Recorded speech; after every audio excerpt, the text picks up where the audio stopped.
ओम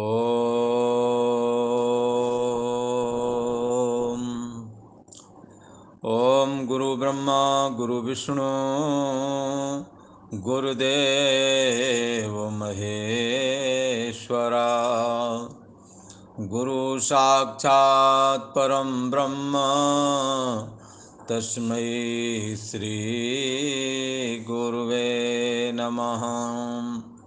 ओम योगेश्वर श्री कृष्ण भगवान की जय। ऐं सरस्वत्यै नमः।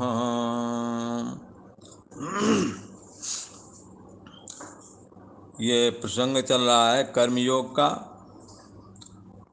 और ये अध्याय 3 है। अध्याय 3 का 11वां श्लोक चलना है। प्रसंग ये चल रहा है कि प्रजापति ब्रह्मा ने प्रजा से कहा कि हमने तुम्हारा निर्माण जो किया है वो यज्ञों के सहित किया है। यहाँ यज्ञ शब्द का अर्थ अग्नि जला करके मंत्र के द्वारा घी और औषधियों को जो आहुति दी जाती है उसको भी ग्रहण करना, पर उससे भी अधिक कर्तव्य पालन रूप यज्ञ को यहाँ ग्रहण करना चाहिए। तो भगवान ब्रह्मा जी ने कहा कि हमने तुम्हारी संरचना जो की है एक दूसरे के प्रति अपने कर्तव्य पालन करने के लिए की है। यज्ञ भी एक कर्तव्य है। यज्ञ के द्वारा देवताओं को आहुति दी जाती है और उस आहुति के द्वारा देवताओं को संतुष्टि प्राप्त होती है। कहते हैं अग्नि जो है देवताओं का मुख माना गया है। अग्नि तीनों लोकों में हर जगह व्याप्त है। इसलिए अग्नि में जो आहुति डाली जाती है वो देवताओं को प्राप्त होती है। किसी का कैसे प्राप्त होगी, यहाँ तो जल जाती है सामग्री और राख बचती है। तो हम सभी एक दूसरे से जुड़े हुए हैं। जैसे हम जो सांस लेते हैं तो हमें लगता है हमारी नाक तक ये श्वास आती है और चली जाती है, पर सच्चाई है कि जिस हवा को आप लेते हैं उसी हवा को सारी दुनिया ले रही है। आपको लगता है कि मैं ही यहाँ ले रहा हूँ तो हमारी हवा कोई अलग होगी। जैसे आपके नाक से होकर के प्राण अपान के रूप में जो वायु ये चल रहा है ये सभी से जुड़ा हुआ है। ऐसे ही ये अग्नि तत्व भी सभी से जुड़ा हुआ है। इसमें आहुति देते हैं तो वो अग्नि खुशबू के रूप में उन देवताओं को वो वस्तु पहुंचा देती है जो आपके द्वारा दी गई है। ये कर्तव्य पालन है कि देवताओं ने हमें सुंदर जगह रहने को दी, धन पुत्र स्त्री आदि दी। ये देवताओं की कृपा है जो हमको ये सब प्राप्त हो रहा है। हम सभी लोग देवताओं के अधीन हैं। कोई कहेगा ये कैसे अधीन, कैसे, कहाँ देवता हैं, कहाँ दिख रहे हैं, कोई ऐसा भी बोल सकता है। तो इंद्रियों का यदि देखें तो सारी इंद्रियां देवताओं के द्वारा संचालित हैं। जैसे आप देख रहे हैं तो सूर्य की सामर्थ्य से देख रहे हैं।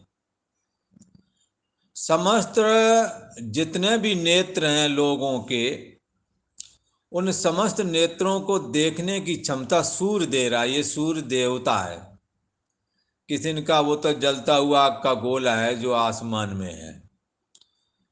तो बंधुओं, हर एक के दो रूप होते हैं, एक स्थूल रूप और एक सूक्ष्म रूप। स्थूल रूप दिखने में आता है, सूक्ष्म रूप नहीं दिखने में आता है।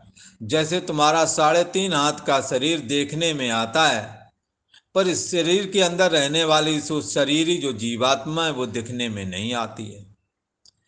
तो इसको ऐसे भी कहते हैं, सभी का आदि भौतिक एक शरीर है, एक आध्यात्मिक शरीर है। तो ये जो सूर्य तपता हुआ गोला दिखता है ये सूर्य का आध्यात्मिक वो आदि भौतिक विग्रह है। और इसी प्रकार से जैसे कान से आप सुनते हो तो कान का देवता दिग्पाल है, दिशा। तो और जो तुम रस लेते हो उसका देवता वरुण है। जब तुम्हारे जीव में पानी कम हो जाए तो कोई रस नहीं आता। एक मिले थे, एक वृद्ध थे, कहते थे उन्हें गले में कहीं कैंसर है। तो इतनी सिकाई होती ना वो इलेक्ट्रिक के द्वारा, उसको सिकाई कर देते हैं, गर्म करते हैं ताकि वो कैंसर आगे ना बढ़ सके। तो कहते हैं हमारी जीभ सूख गई है, कुछ टेस्ट नहीं आता।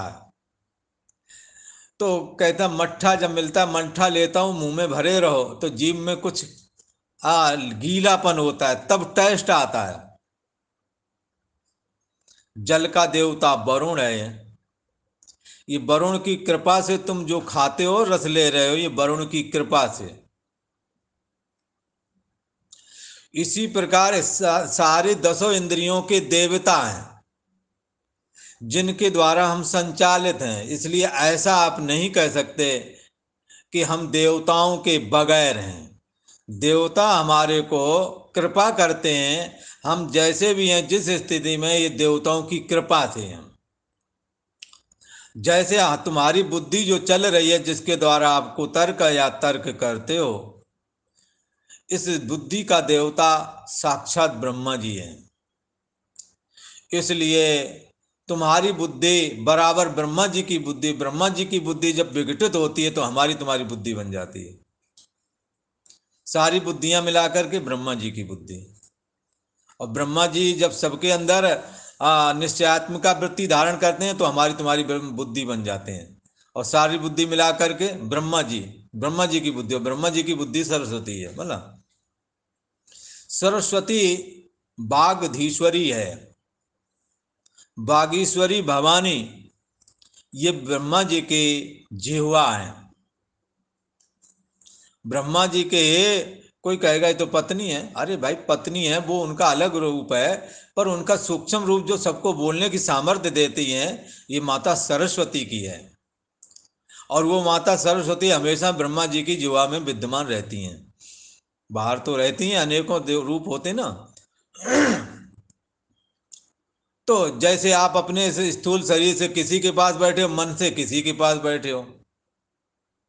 आप स्थूल शरीर के द्वारा अपनी जॉब कर रहे हैं कहीं विदेश में, और सूक्ष्म शरीर के द्वारा घर में अपनी पत्नी के पास अथवा प्रेमिका अथवा प्रेमी के पास बैठे रहते हो, दुनिया भरे के मनोराज्य करते हो। ऐसा नहीं समझना ये जो कह रहे हैं ऐसा हो नहीं सकता, ऐसा ही है। तो इसी प्रकार से ब्रह्मा जी का मन, सबके मन मिला दो ब्रह्मा जी का मन। ब्रह्मा जी के मन को हिरण्यगर्भ बोलते हैं। हिरण्यगर्भ जब विघटित होता हमारा तुम्हारा मन बन जाता है। और ब्रह्मा जी का प्राण सूत्रात्मा बोला जाता है।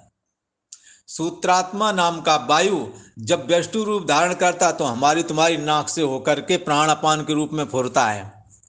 और सारी वायु बराबर ब्रह्मा जी की श्वास। इस तरह से हम लोग किस तरह से ईश्वर से जुड़े हैं ये आप देखो। इसलिए हमने ना तो देवताओं की कभी निंदा करनी है। सनातन धर्म ने जो खोज की है, ऐसी खोज कोई कर ना सका। ना समझी से आपको उंगली नहीं उठाना चाहिए। हम समस्त देवताओं के ऊपर निर्भर हैं। और इस करके एक कहावत कहते हैं, दैवाधीनम जगत सर्वम। ये सारा जगत देवताओं के अधीन है। ते देवा मंत्राधीनम, वो देवता लोग मंत्रों के अधीन बताए गए हैं। ते मंत्र, वो मंत्र किसके अधीन है? जो उनका जप करना चाहता है, जो उनको जप करेगा वो जो है देवता उनके अधीन हो जाएंगे। जो उनकी भक्ति करेगा, जो उनके ऊपर उपकार करेगा, यज्ञ करेगा या कर्तव्य पालन करेगा, देवता उनके अधीन हो जाएंगे। तुम्हारे माता पिता कैसे अधीन होंगे तुम्हारे? सेवा करो, वो तुम्हें सब गुप्त बात भी बता देंगे, जो कुछ जमा जथा होगा वो बता देंगे, दे देंगे। माता पिता को कैसे अधीन करें? सेवा के द्वारा अधीन किया जा सकता है। ईश्वर को कैसे अधीन करें? भक्ति के द्वारा अधीन करें। बोला तो इस तरह से हमें किसी से कुछ हासिल करना है, एक ही उपाय, उससे प्रेम से ले लो। और प्रेम बगैर कर्म के प्रकट नहीं होता है। जो साधु विरक्त है, पैसा नहीं लेता है, जंगल में बैठा हुआ है, सारी कामनाओं का त्याग कर दिया है। किसी ने कहा अब इससे एक रहस्य पूछना है, शास्त्र का, तपस्या का, योग साधना का, पर ये कुछ लेता नहीं है, इसे कैसे अधीन करें, इसको कैसे बस में करें? ऐसी बातों को लेकर किसी ने दबाव पूर्वक कुछ कहा तो उसने कहा मैं तेरे अधीन कभी नहीं हो सकता। साधु बोला मैं कभी तेरे अधीन नहीं हो सकता। क्यों? मेरे को तेरे से पैसा नहीं चाहिए, तेरी रोटी नहीं चाहिए, तेरा मकान नहीं बैठने को चाहिए। जहां पर किसी का अधिकार नहीं है, फालतू जमीन पड़ी है, शमशान भूमि जैसी जगह पर बैठा हूं, मैं तेरा अधीन क्यों कर होऊंगा? तो वो हताश आदमी ने किसी से पूछा ये साधु कैसे बस में हो सकते हैं? तब उन्होंने कहा इनके बस में करने का बहुत आसान तरीका है। तुम जाकर के यहाँ जब बैठते हैं ना, वहाँ थोड़ा झाड़ू कर देना। इनका कुछ थोड़ा मोड़ा काम करते हो, थोड़े ही से में खुश हो जाएंगे। ज़्यादा तो चाहिए नहीं, क्योंकि लड़का बच्चा इनके है नहीं, कामना कोई है नहीं, थोड़े से काम को बहुत मानते हैं। इस करके आप सेवा करें। सेवा के द्वारा प्रेम जन्मता है, वो प्रेम अधीन कर देता किसी को भी। ये बात प्रहलाद और नर नारायण के विषय में भी एक कथा प्रसिद्ध है। प्रहलाद जी एक बार तीर्थ यात्रा करने के लिए पाताल लोक से मृत्यु लोक में आए और उन्होंने बहुत सारे तीर्थों का भ्रमण करते हुए, और ये जो नैमिषारण्य नाम का तीर्थ है, यहाँ पर जब आए तो भगवान पुरुषोत्तम श्री हरिनारायण अपने दो रूप बना करके यहाँ पर तपस्या किया करते थे। नर और नारायण बद्रीनाथ में करते थे, तो यहाँ नैमिषारण्य में भी करने को किसी कर रहे थे उस समय में। उसी समय प्रहलाद तीर्थ यात्रा करने के लिए निकले। भगवान नर नारायण धनुष बाण धारण किए हुए थे। भगवान नारायण सारंग नाम का धनुष लिए हुए थे और नर भी लिए थे।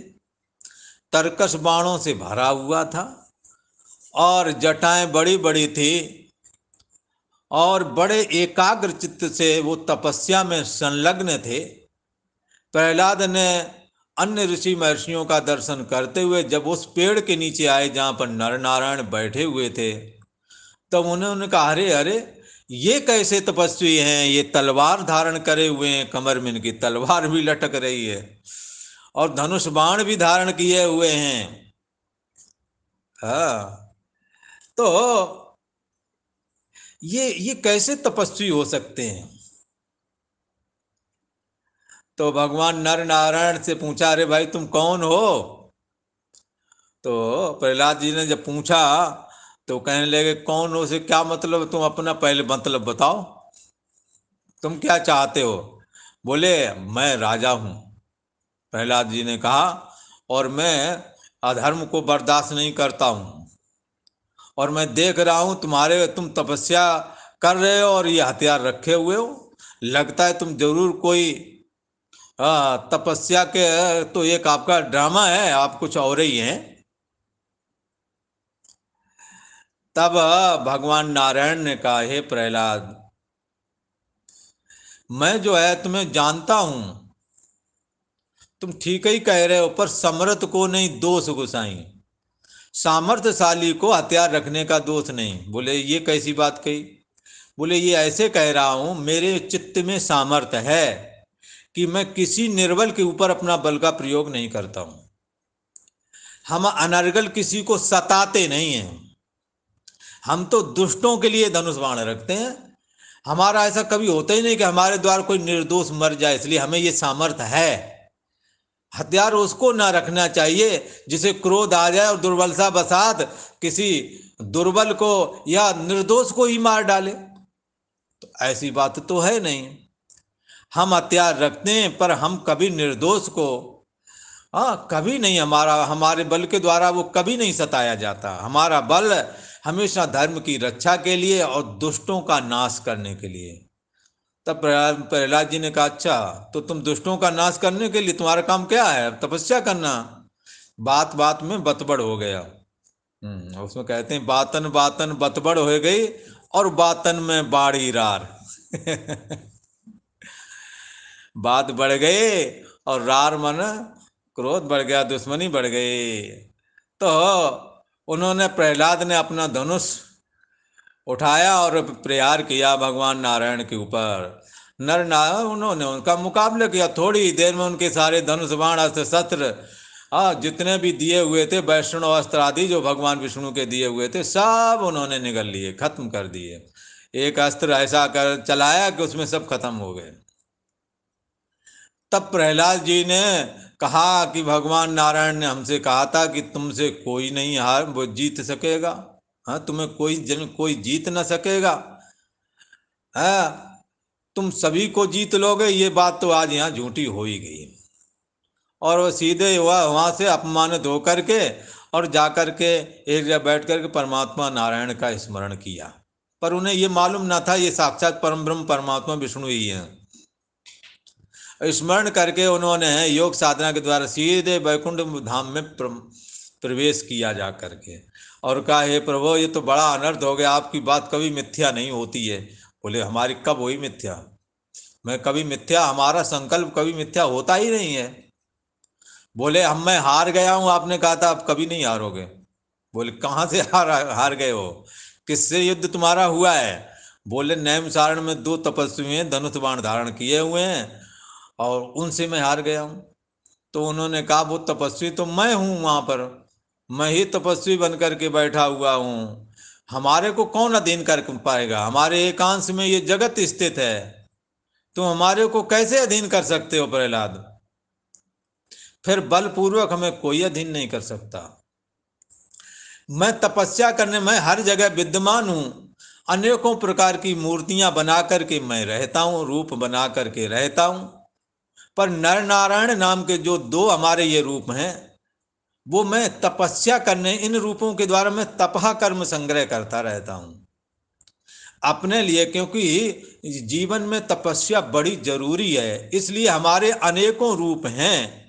पर ये नर नारायण नाम के जो रूप हैं हमारे, ये हमेशा तपह कर्म में संलग्न रहते हैं, ताकि हमारी शक्ति में हमेशा इजाफा बना रहे, हमारी शक्ति कभी घटे नहीं, तप रूप शक्ति। तो इसलिए तुम उन्हें कभी नहीं जीत सकते हो, उनके रूप में तो मैं ही हूं। तब प्रहलाद जी ने कहा, महाराज, तो मैं बहुत दुखी थे कि आपका वचन मिथ्या हो गया, मैं विजय प्राप्त करना चाहता था, आप तो यहाँ भले ही उनका रूप, आपके रूप हैं वो, तो भी हमें बताओ किस तरह से हम उनको अधीन कर सकते हैं, ऐसा पूछा। तब भगवान श्री हरि विष्णु ने कहा, हे प्रहलाद, यदि तुमने बस में करना है तो तुम वहाँ जाओ, यदि वहाँ मिल जाए तो वहाँ, नहीं तो तुम बद्रीनाथ चले जाना। और बद्रिकाश्रम में इन लोगों की तुम जाकर के सेवा शुश्रूषा करना। यदि उनका सेवा शुश्रूषा से उनका मन प्रसन्न हुआ तो फिर उनसे तुम चाहे कुछ मांग लो, वो सब दे देंगे, पर बलपूर्वक उन्हें कोई अधीन नहीं कर सकता। इसलिए इन देवताओं को, और प्रहलाद ने जाकर फिर भगवान नर नारायण को बद्रीनाथ में प्रसन्न किया और कहा कि हे भगवान, मेरे अधीन हो जाओ। बोल, तब भगवान नर नारायण ने कहा, हम तो तुम्हारे ही अधीन हैं। प्रहलाद से कहा, हे प्रहलाद, मैं भक्त के सदा पराधीन रहता हूं, मैं कहाँ जीतता हूं भक्त से, भक्त से मैं सदा हारा ही रहता हूं, ऐसा कहा। तो प्रेम एक ऐसी वस्तु है जो बड़े से बड़े को झुका देती है।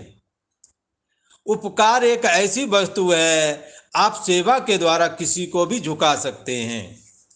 आप निष्काम भाव से सेवा करें, उस सेवा के द्वारा, उस सेवा रूप कर्म के द्वारा जो प्रेम जन्मता है, वो प्रेम सबको झुका देता है, चाहे फिर वो ईश्वर ही क्यों न हो।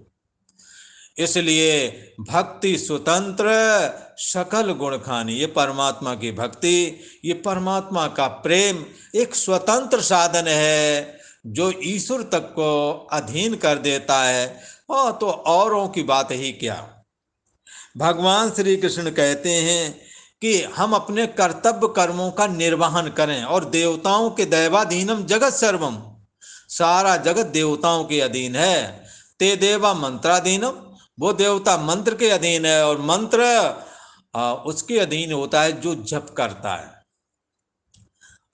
इस करके ऐसा जप करने वाला, ऐसा साधना उपासना तपस्या करने वाला जो कोई है, ऐसे तपस्वियों के अधीन, ऐसे भक्तों को, ऐसे ज्ञानियों के अधीन, ऐसे तत्वज्ञानियों के अधीन सारा जगत कहा गया है। तस्मात् सर्वम, इसलिए सारा कुछ इनके अधीन है जो परमात्मा का स्मरण करता है। कोई भी करे, हरि को सुमरे सो हरि को होई, भगवान का जो सुमरण करेगा वो परमात्मा का होवेगा, ऐसा कहा। इसलिए देवता लोग हमारे ऊपर कृपा करते हैं, हम देवताओं के लिए कुछ करें। तो क्या करें हम देवताओं के लिए? हाँ, लकड़ी जुटाएं, आम है, खैर है, और ये बेल है, और इसको जला करके उसमें घी आदि की आहुतियां देकर देवताओं को संतुष्ट करें। एक तो ये देवताओं को संतुष्टि का उपाय।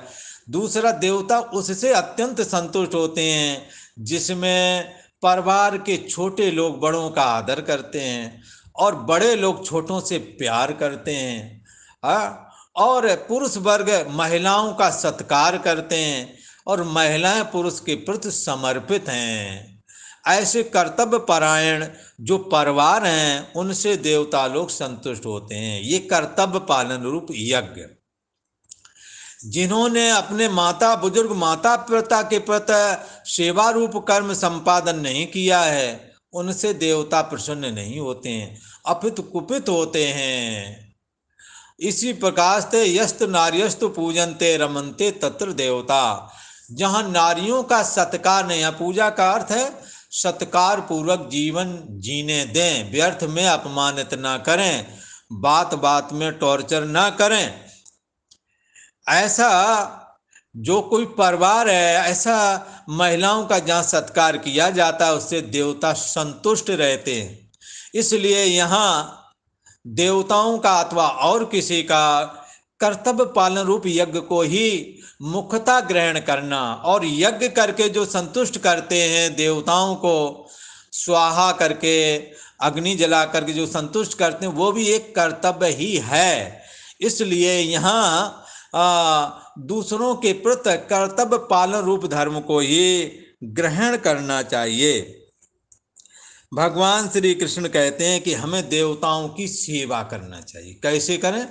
ऐसे करें, कर्तव्य पालन, माता पिता को संतुष्ट रखें, अपने यहाँ जो विद्वान महिलाएं हैं उनको सत्कार पूर्वक जीने दें, यही उनकी पूजा है।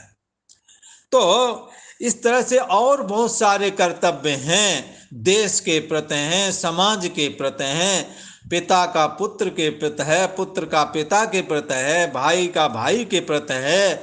ये सारे कर्तव्य कर्म यदि हम पूरे करें तो इससे देवता संतुष्ट होते हैं। और वो देवता लोग जब तुम उनको संतुष्ट करोगे, वो तुम्हें भी तुम्हारी जरूरत की चीजें आपको बगैर मांगे ही दे देवेंगे, ऐसा कहा। जैसे जिन भाई बंधुओं के अथवा जिन गरीब गुरबा लोग जो है इनकी मदद करके आओगे, वो आपकी जरूरत के समय अपने आप आपके यहाँ खड़े मिलेंगे। उन्हें भी लगेगा काश मैं इनके काम आ जाऊं। इसलिए यहाँ एक सिद्धांत है, क्रिया के बराबर विपरीत प्रतिक्रिया होती है। तो आप यदि आप दूसरों के काम में आएंगे, दूसरे भी आपके काम में ऑटोमेटिकली जरूर आएंगे, ऐसा आप मान के चलो। ये एक सिद्धांत है, आप जैसा बोएंगे वैसा ही आप काटेंगे। भगवान श्री कृष्ण कहते हैं हमने क्या करना है, अपने कर्तव्य पालन रूप कर्म के द्वारा, ये एक यज्ञ है, इस यज्ञ को के द्वारा हम दूसरों को संतुष्ट करें और दूसरे अपने कर्तव्य पालन के द्वारा आपको संतुष्ट करें। ये एक सृष्टि परंपरा है, हमें इस परंपरा में हाथ बटाते रहना है। भगवान श्री कृष्ण कहते हैं, हे अर्जुन, देवान भावयतानेन ते देवा भावयन्तु वा परस्परं भावयन्ता श्रेया परं वाप्स्यति श्रेया परमवाप्स्यत। कहते हैं अनेन देवान भावयता, इस यज्ञ के द्वारा, किस यज्ञ के द्वारा, अग्नि जला करके और घी और औषधियाँ लेकर के ओम इंद्राय स्वाहा, ओम वरुणाय स्वाहा, ओम विष्णवे नमः स्वाहा, ऐसा करके जो स्वाहा, ये कर्तव्य पालन हमारा बनता है, करना चाहिए।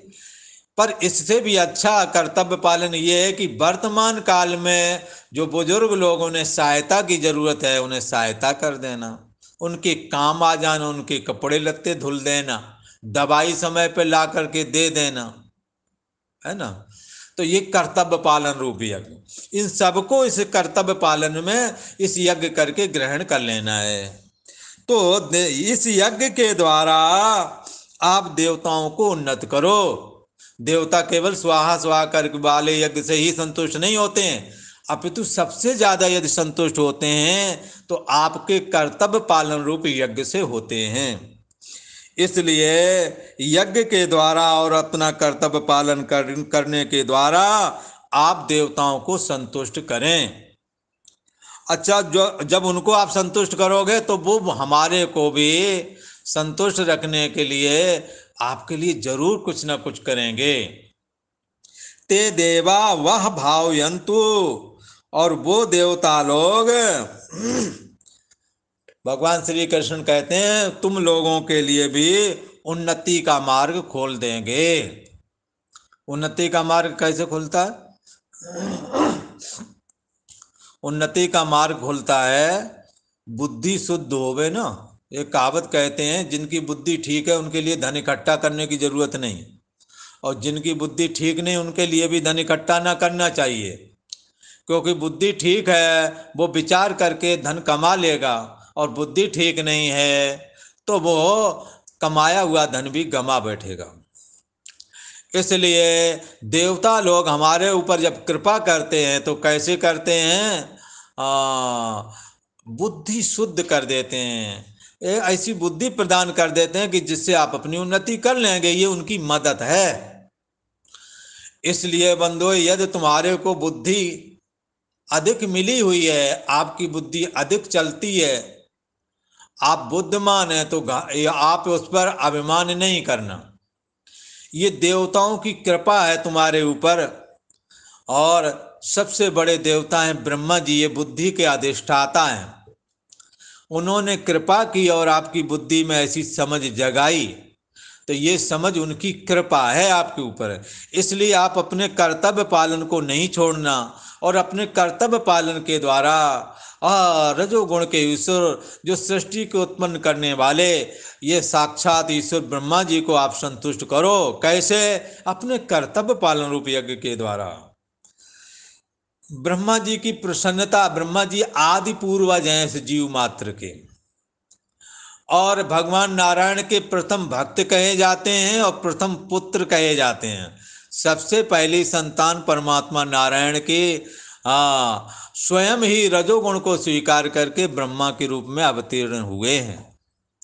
इसलिए वो सबके पिता और पितामह कहलाते हैं, इसलिए पितामह ब्रह्मा ऐसा बोला जाता है।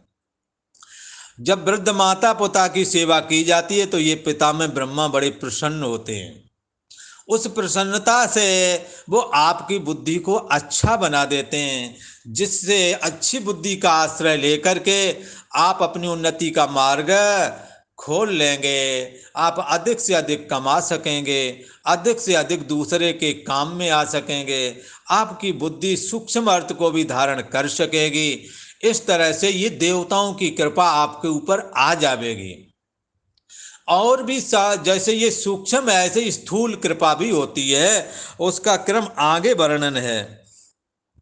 ये देवता लोग अपने ये अपना कर्तव्य पालन रूप यज्ञ के द्वारा अथवा स्वाहा वाले यज्ञ के द्वारा आप देवताओं को संतुष्ट करो, और वे देवता लोग तुम लोगों को उन्नति का रास्ता खोल देंगे, तुम लोगों की उन्नति का रास्ता क्लियर कर देंगे, आपकी इंद्रियां स्वस्थ बना देंगे, आपका शरीर स्वस्थ बना देंगे, आपकी बुद्धि शुद्ध बना देंगे। बस यही चीज चाहिए, बाकी तो सारी वस्तुएं संसार में विद्यमान हैं। आपके पास यह बुद्धि है तो आप ये सारा धन दौलत आप इकट्ठा कर सकते हैं। और इस विषय में हमें एक वैश्य की एक व्यापारी की जो दुकान करता था उसकी कहावत याद आती है। वो कहता है, वैश्य कह रहा था, दुकान कर रहा था, पर वो बाहर बैठा हुआ था, अपन निकले जा रहे थे, दो बैठे हुए थे, 2 या 3 लोग बैठे हुए थे सड़क पे कुर्सी डाल के। तो एक ने कहा क्या बताएं, कुछ हाथ नहीं आता है, कुछ कमाना नहीं है, 2 टके का काम नहीं चल रहा, क्या बताऊं। ये कोरोना होने से पहले की बात है। तब वो एक उसमें से बोल रहा था, थोड़ा बुजुर्ग टाइप का, अरे रुपयों की बात करते हो, रुपया तो सड़क पे फैला पड़ा है, चाहो जितना चाहो बटोर लाओ। तो बड़ा आश्चर्य लगा, भाई रुपया सड़क पे कहाँ फैला है, कैसे बटोर लें। तब उसने कहा ये कैसी बात करते हो आप, कहाँ पैसा, यहाँ 1 रुपये तक नहीं पड़ा है। अरे दिमाग दौड़ाओ, धंधा करो, पैसे ही पैसा है, पैसा लगाओ और दिमाग से कमाओ, इसी सड़क में पैसा कमा लोगे, इसी सड़क पे। इसलिए वो कहता है इसी सड़क पे पैसा फैला हुआ, तुम्हें दिखता ही नहीं तो क्या करें। सड़क पे कहते पैसा फैला पड़ा, तुम उठा नहीं पा रहे हो, ये बोल रहा है वो। सकल पदार्थ यही जग माही, कर्महीन नर पावत नहीं। इसलिए देवता तुम्हारी मदद करेंगे, कर रहे हैं। आपकी बुद्धि यदि स्वस्थ है, काम कर रही है, आपकी इंद्रियां सही काम कर रही हैं, आपका शरीर स्वस्थ है, ये देवताओं की कृपा है। जिनके ये सब स्वस्थ हैं वही लोग आज अमीर बने बैठे हैं। बड़े बड़े जो पूंजीपति हैं उनकी बुद्धि चलती है, आपकी बुद्धि नहीं चलती कि उतना बड़ा धंधा कर सकें। पर बड़े बड़े अपने यहाँ के अंबानी जैसे लोग हैं, इन्होंने बुद्धि चलाई, इनकी बुद्धि भगवान ने वैसी बनाई चलाई तो उन्होंने कर लिया इकट्ठा। अब कोई व्यर्थ में ही छाती जलाए, गरीबों का पैसा ले, क्या गरीबों का पैसा ले ले, कमाया मेहनत कर रहा है और लाखों को नौकरियां दे रहा है, तो रोजी भी चला रहा है, और थोड़ा बहुत अपन शौक कर ले तो फिर क्या गुनाह है। इस करके दूसरों की उन्नति को देख करके प्रसन्न होना चाहिए, ना कि छाती जलाना चाहिए। भगवान श्री कृष्ण कहते हैं आप स्वाहा वाले यज्ञ के द्वारा तथा अपने कर्तव्य पालन रूप यज्ञ के द्वारा आप देवताओं को संतुष्ट करो, और वो देवता तुम लोगों को उन्नत कर देंगे, तुम लोगों की उन्नति कर देंगे। कैसे? शरीर को स्वस्थ बनाकर, इंद्रियों को स्वस्थ बना करके और बुद्धि को विवेकी बना करके, जिस बुद्धि के द्वारा आप इसी संसार में रहेंगे, इसी संसार में और भी लोग रहेंगे, पर आप दूसरों से अलग हो जाएंगे, अलग तरीके के हो जाएंगे। आप 1 घंटे 8 घंटे में लोग 300 कमाते हैं, हो सकता है आप 8 घंटे में 10,000 कमा लें, 3,000 कमा लें। ये सब बुद्धि का कमाल है। आप कैसे सोचते हैं? तो देवता हम लोगों पर ऐसे कृपा करते हैं। भगवान श्री कृष्ण कहते हैं एवं परस्परम भावयंता, इस प्रकार निष्काम भाव से दूसरों के काम में हम आवें और दूसरों की उन्नति में हम सहयोगी बने, दूसरों की उन्नति करते हुए, हे अर्जुन, और ये मनुष्य समुदाय यदि चाहे तो ये लोग भी परस्पर कल्याण को प्राप्त हो सकते हैं यदि इस सिद्धांत से चलें। एक बार इस श्लोक का अर्थ और ध्यान से श्रवण करें कि स्वाहा वाले यज्ञ के द्वारा तथा अपने कर्तव्य पालन रूप यज्ञ के द्वारा आप देवताओं को उन्नत करें और वो देवता लोग तुम्हारी उन्नति करेंगे। पर ये काम निस्वार्थ भाव से आपने करना है, निष्काम भाव से करना है, कोई कामना या अपेक्षा रख करके नहीं करना। यदि ऐसा करोगे तो तुम एक दूसरे की उन्नति में सहयोगी बन जाओगे और जिससे उन्नति का रास्ता खुल जाएगा और इस प्रकार परम श्रेया वाप्स्यति। इस प्रकार से हे अर्जुन तुम परम कल्याण को अर्थात मोक्ष को भी प्राप्त कर लोगे, भगवान की ज्ञान वैराग भक्ति को भी प्राप्त कर लेवोगे। भगवान की ज्ञान और वैराग और भक्ति जब साधक को मिल जाती है तो वो अंतर्यामी महान आत्मा जो परमात्मा श्री कृष्ण का अपना निज स्वरूप है, जिसको साक्षी भी कहते हैं, आत्मा कहता है, कोई उसे आत्मा बोलता है, बोला अनेकों नाम है उसके, कोई उसको आत्मा बोलता है बुद्धि देश के साक्षी को, कोई उसे चेतन बोलता है, कोई ब्रह्म बोलता है, कोई उसको वासुदेव बोलता है। एक ही तत्व है, उसके अनेकों नाम हैं और उसको प्राप्त करने के अनेकों साधन बताए गए हैं। इसलिए एको सद विप्रा बहुधा बदंती, एक ही सत है, उसको ये ब्राह्मण लोग अनेकों प्रकार से, ये ब्राह्मण लोग, ये साधु लोग, ये भक्त लोग, ब्राह्मण शब्द करके सभी अर्थों में ये घटता है, क्योंकि शास्त्र संबोधन करता कोई व्यक्तिगत के लिए नहीं, वो सबके लिए संबोधन होता है।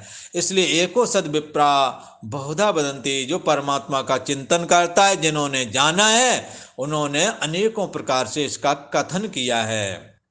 इस करके आप देवताओं के काम में आए, देवता तुम्हारे काम में आएंगे। ये काम निस्वार्थ भाव से करो तो तुम लोगों की उन्नति भी हो सकेगी और लास्ट में जो परम कल्याण है, ईश्वर की प्राप्ति, परमात्मा की प्राप्ति, वो भी हो जाएगा। और ये जो जीव है ये धन धन होकर के जीते जी मुक्ति का एहसास कर सकेगा। और ये आज इतना ही कहते हैं। ओम शांति ही शांति ही शांति ही।